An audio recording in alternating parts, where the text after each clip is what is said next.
everyone, my name is Larissa and welcome to our new series of exercises that are based on the rotator cuff. Thank you to Bryony and Rachel to also help me out last week as we spoke through the glutes and the importance of them and different exercises to help strengthen them. And this week we're going to work all around the shoulder. So we're going to understand the importance of the rotator cuff and also certain different exercises to help strengthen it. What is the rotator cuff? The rotator cuff is 4 muscles and tendons which are all found within your shoulder. These are there to really improve the stability of the shoulder joint itself, especially during those overhead range of movement that can often make us feel quite vulnerable. The 4 muscles are your supraspinatus, which bring your arms out to your side.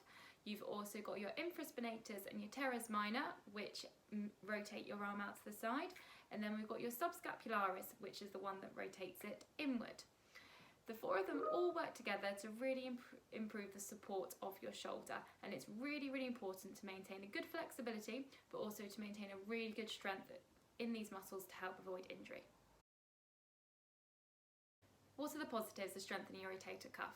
There really are so many for us to just sit here and list, but the main ones really are it's really going to help with your posture. It's going to help us hold our shoulders back in this real ideal posture that we really want to be able to achieve.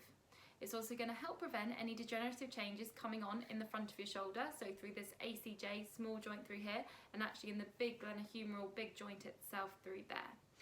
It's also really going to help assist any sort of other strengthening upper body work that you're already doing in the gym. If you've got a really good stable base, it's really showing that you'll just be able to progress on with any sort of other exercises such as your bench press or your chest press. Then lastly, what it can really help do is help avoid any sort of injury. When people come in to see us, the injuries are usually down to us all kind of crouched over our computer, head poking forward, and we're closing up this joint space at the front, and having a strong rotator cuff really helps avoid this. What happens when we neglect our rotator cuff? So we all are very aware that if we neglect our rotator cuff, it definitely makes us much more prone to injury. But why is that? So when you neglect your rotator cuff, what happens is we then actually end up struggling with our posture. Our shoulders don't actually sit in the position that we properly should be in. So when we sit in this position, plus then we work on our laptops at our dining room tables, as we're all having to do at the moment, our shoulders roll forward even more and our head pokes forward.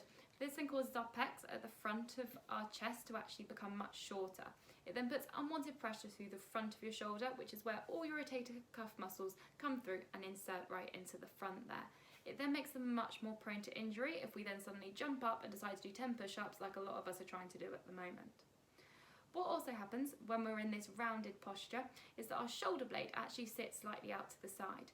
So this means that your rotator cuff muscle is already under a point of tension before you even start to use it. So it's like you're asking to do too much of it. A lot of us also think that when we do general exercise, it actually ends up getting the rotator cuff moving and you're strengthening it anyway. But actually you need to do very specific strengthening exercises in order to make sure it gets stronger. When can these injuries occur?